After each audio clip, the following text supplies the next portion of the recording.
Laura Doornekamp. I've been a patient at Kingston's GI department since 2008. I was referred to Dr. Ustinich when I was 15 years old. I've been sick for several years and no one had a reason why. After meeting with Dr. Ustinich, I was quickly diagnosed with ulcerative colitis. He gave me a treatment plan that would clear me up, and I felt better than I had in several years. Once I became an adult, I was transferred to Dr. Beck, Dr. Obolewski, and Dr. DePue. The transition from a patient perspective was seamless. None of my treatments changed, and the care stayed exactly how it was before. When I was 18, I moved away to university. During my university career, I had several flare-ups, and each time, Dr. Obolewski or Dr. DePue would take time out of their incredibly busy day and call me, get down to the issue, and treat what it was. In my first year of university, I developed pyoderma gangrenosum on my foot. I had no idea an infection on my foot would have anything to do with my inflammatory bowel disease, so I went to the university's clinic. I was diagnosed with a spider bite and was told to get it cleaned and bandaged every few days. After months of watching the spider bite grow, I finally got in to see Dr. Robertson at Hotel Dieu. He thought that maybe the issue had to do with my IBD, so he teamed up with the GI team. My next appointment, Dr. DePue walked in and quickly gave a diagnosis of pyoderma gangrenosum. In a few months, he had it cleared up and it was totally gone. I'm so fortunate to have such amazing doctors. I present them with a problem, and they do everything they can to help me maintain my active lifestyle and pursue my education and career goals. Their incredible knowledge and continued research means patients like me get quick and active results. I've been lucky enough to have the opportunity to meet some of the doctors and scientists behind the scenes at GIDRU and see some of their labs as well. I may not know the science behind their work, but what I did see was the incredible passion and dedication they do put into their work. I'm so fortunate that these amazing minds choose GI to do their research in. I can't thank the Kingston GI team enough for everything they've done for me, and after seeing GIDRU, everything they're doing and going to do for all of GI research. Thank you so much to anyone who has ever supported the hospital and the GI unit that has allowed these doctors to put their amazing passion into the GI world. And thank you to the Foundation for allowing me to be here today and for all the incredible things you do for Kingston hospitals.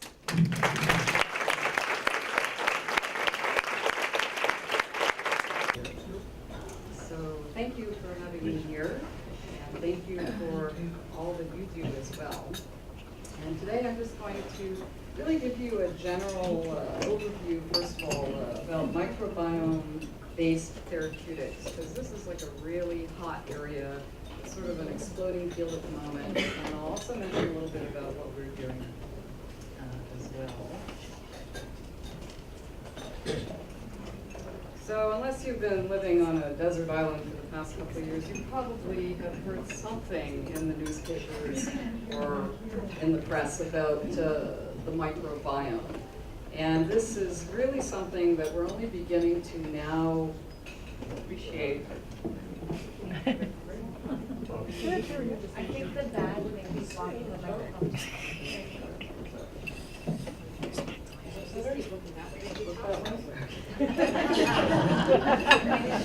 Watch the slide for you while you're talking. All right, is that better? Yeah. Maybe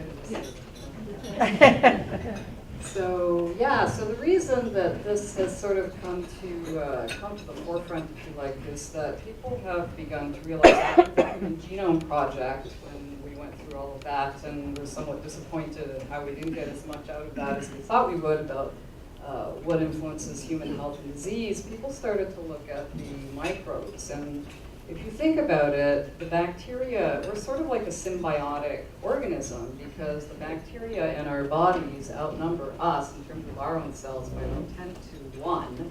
And if you think of all the genetic information in all those bacteria, that actually contributes quite a bit to us as an organism. And so instead of thinking of bacteria as bad and germs, we're now beginning to understand that actually they serve a lot of useful functions for us in addition to what we thought previously, thinking that they were pathogens and would make us sick. So they contribute to our immune system. They help bolster the immune system for us to fight off disease. They also actually literally participate in germ warfare by competing with pathogens that try to invade our bodies and fight them off. And they also break down our food for us that we can't break down. They synthesize vitamins. So they serve a lot of very useful purposes for us that are actually necessary for a healthy existence, if you like. And so if you think about, the journey from birth to death, it's actually no surprise then if you think about when babies are born, they're born with their mouths open, head up, facing head first, coming out of the birth canal, and that's how they pick up a lot of the microbes from the mom to start these pioneering early colonization process of the bacteria in their gut. And then they breastfeed, and again, breastfeeding also confers some other bacteria to help build this community, and there's certain sugars and components in the breast milk that actually help those communities to grow and thrive. And then in adulthood, rather in childhood, if you think about how toddlers put just about everything they can find in their mouths, and they eat dirt and everything, this all contributes to developing the diversity of the bacteria that colonize our bodies. And then in puberty, these somewhat diverge between men and women because of all the hormonal influences. And then finally, as we age, the diversity and the ecosystem that inhabits us basically starts to wane, and the diversity starts to drop off. And so if you also now consider all the things that we do in modern life, be it C-sections, which have been shown to influence the bacteria that first colonize babies so that you get more like a skin flora as opposed to what you're supposed to get, or infant formula feeding versus breastfeeding, that's also been shown to influence the development of these communities. I bet there's probably nobody in this room that has not at least had one course of antibiotics over the course of their lifetime. So that's really influenced a lot, in addition to antibiotics in the animal feed and the animal industry as well, and pesticides and whatnot. And then as Dr. Fleming mentioned, the Western diet and those high sugary diets actually really shift and cause like an imbalance in the normal gut microbes that you would find. And then finally, admission to hospital. We all know that hospitals sometimes have antimicrobial resistance, and so people can pick things up in hospital as well. And normally, if you have a healthy gut microbe community, it sort of keeps all of that in check, but if you don't, then you can become colonized with bacteria that way as well. And if you look at, this is just a illustration of sort of showing by your sort of 20,000 foot view of different changes that you can see in these different types of bacterial groups based on whether you have breastfed, formula fed, solid food, obese, exposure to antibiotics. And so this is sort of the baby steps of describing the changes. And then the next thing is to understand how these changes translate into functional changes. And so one of the things that we work on is recurrent C. difficile infection. And I don't know, has anyone in this room heard about stool transplants? So, I always end up giving these stool transplant talks over lunch. So I apologize for that, because everyone's done eating, so anyway. So we got really interested in this. I used to do a lot of work on probiotics, and this is, microbiome therapy is just like a super probiotic. It's a much more advanced community of bacteria, but the principles and the concepts are still the same of trying to patch up a damaged ecosystem by putting good bacteria in. So the sort of crudest approach of this would be a stool transplant. And it's literally what it sounds like. You're taking stool from a healthy donor and you're infusing it into the recipient, who's the sick patient. And so with recurrent C. difficile infection, that's been shown to be very effective. It's also been tried for a number of other diseases, and you can see the sort of level of convincing evidence clearly is, with recurrent C. diff, there's actually now been more than just that one trial. There's several randomized controlled trials out there now that show that stool transplants are more effective than vancomycin, which was previously standard of care. And the cure rates with stool transplants run around 80 to 90%, whereas for vancomycin, it's more like 30%. So if this were a drug, this would be, that company would be a millionaire, that would be gangbusters. There's not too many drugs out there that actually have that level of efficacy. But there's a whole number of reasons, regulatory reasons why this is not taken off, which I won't get into today. But, anyway, that's kind of what we're interested in, is that top group. So if you look at C. diff, we're talking here about the 20% recurrence rate. Those are the patients that we're concentrating on. And those patients are unusual because if you get C. diff and get it once and recover, and you look at the bacteria in those patients versus the recurrent patients, there's a difference there. The recurrent patients do not have an ecosystem that rebounds and kind of recovers. And that's why they are like these revolving door patients that keep getting treated and then they relapse and come back, and they get treated again and they relapse and they come back. And part of the reason for that relates to ecosystems biology. So if you think about the Amazon rainforest, which is really not that dissimilar to what you've got going on in your gut. You can almost imagine the bacteria in the community and ecosystem in your colon as being very similar to this. And so if you have a healthy ecosystem with a lot of diversity, if there's a hit or a perturbation to the system, it's robust enough that it can bounce back. And so there's functional redundancy in there and some resistance to disease if there's an insult that comes in. If you have a sick ecosystem, though, low species diversity and an increased susceptibility of disease, you will get a C. diff infection because there's no bacteria in there to protect you against it. And unfortunately, when we treat with vancomycin, we actually add fuel to the fire because the vancomycin will kill off the C. difficile infection, but it will also kill off the other bacteria that are trying to recover and protect you. And so you end up in this vicious cycle, and you end up with this ravaged ecosystem that just cannot recover, and then the weeds or the C. difficile can come back and grow and flourish again.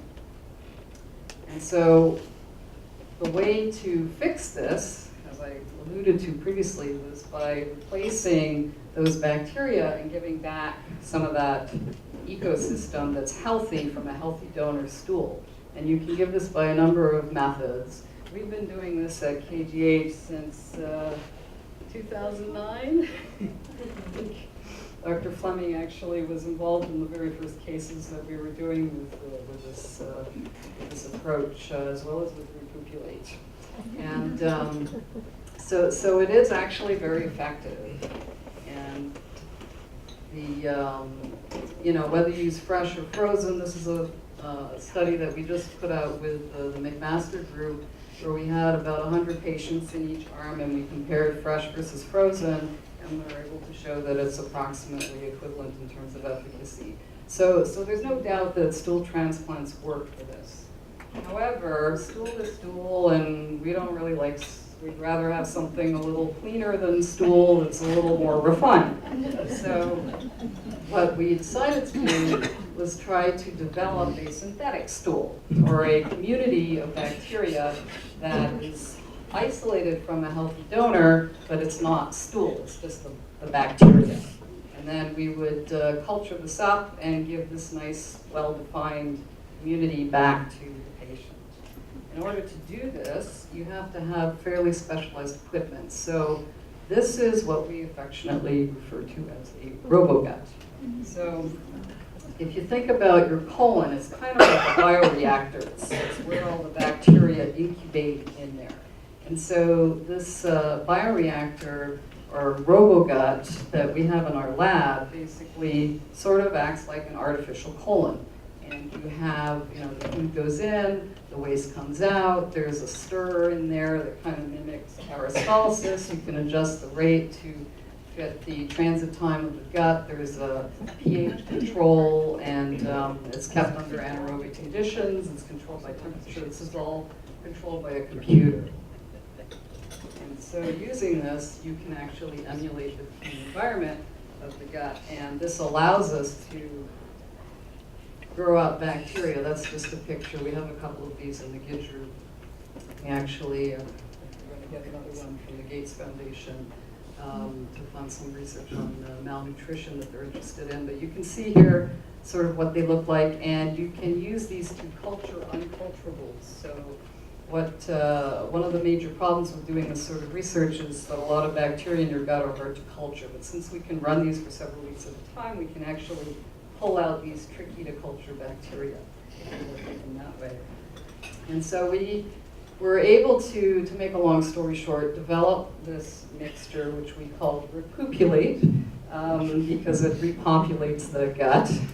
And so we did a pilot sort of proof of principle feasibility study, which where we were able to demonstrate that we could produce this mixture and give it to patients with recurrent C. diff that had not responded to anything else. And we did 2 patients and they were cured, and it was given by colonoscopy. And I don't have time to go into all the details of the actual study, but I just did want to show you this because I thought this was really cool. So if you look at these, this is the only piece of data I'm going to show you, so I'm not going to overload you with data. This is the, so these colors are like the different species of bacteria, okay?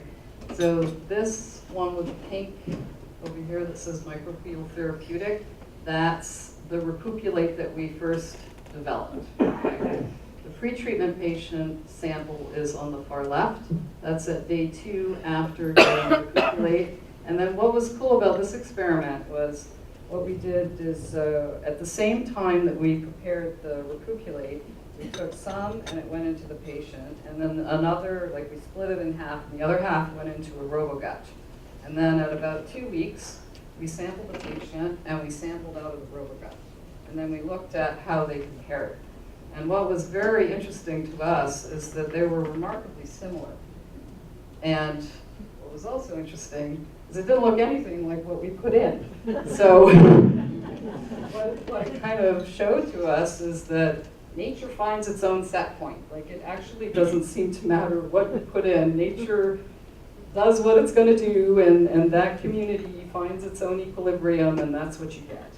And that was very exciting to us for a number of reasons, and one of which is that it looks like no matter what you put in, you get an equilibrium that seems, at least in the case of C. diff, where there's low diversity, it may not work for other diseases, but we get something that resembles what you see in the patient. So this may be a good surrogate that we can use in this system to do more research in this area and refine these mixtures and give them instead of stool for recurrent C. diff. And I know that we were told to sort of bring up patient stories. So if anyone's interested, that sample that I just showed you, or that piece of data, was from this first patient, and she did an interview with McLean's, and if you want to know a little bit more about some of this stuff, it's pretty well outlined in that article as well. So just to sort of sum up on applications of this system, I just wanted to, so I think we're really on the cusp of some amazing stuff here, because we can use this RoboGut to create designer stool, basically, and do create defined ecosystems. We can use it to understand health and disease states, which is actually what the Gates Foundation, for instance, is interested in, because You can use it to look at malnutrition versus healthy and try to figure out what the differences are there. So you can use it to patch up, figure out what's missing and patch up diseased ecosystems, or you can do it the other way and reverse engineer based on what you find. You can optimize the development of these things. You can also use them to study drugs. So for example, one thing that we're interested in doing with the cancer group is irinotecan is a drug that's a chemotherapy agent, and that is somewhat dose limited by the GI side effects, and it's known that the bacteria in the gut metabolize that drug. And so if we can figure out how to modulate those communities, then they could give a higher, more effective dose of that drug and wouldn't be limited by the side effects. And also there's other drugs that are metabolized by the gut bacteria that affect how much you can give and side effects, and we can actually test that using the system and optimize using the system. So just to kind of wrap up, there's a lot of diseases. So I know this sounds crazy, but there's actually good evidence for every single one of the things listed on here. I added liver disease because every time I redo this slide, there's a new one to add on. So I added on liver disease because that's also another one now that it seems like there may be an associative link with the microbiome. But even autism, so they've done stool transplants in autism, and it seems to, I don't understand exactly how, but it seems to actually improve their symptoms as well. And so there's a lot of area to explore here. I guess that's the take-home message I want to leave you with. This is super exciting stuff, and I think that we're going to see a lot of very interesting things coming out of this area. And just to sort of summarize from our point of view, we've been able to at least show that it's possible to do this, and we suspect it will be safer and certainly more reproducible than using stool. And obviously there's more research needed in this area to kind of look at these other diseases and understand how it all works. And just like in the gut, you need a community. It takes a village to do this research. And so I just wanted to throw out there some of the other very important people that helped us with this. And be happy to take any questions.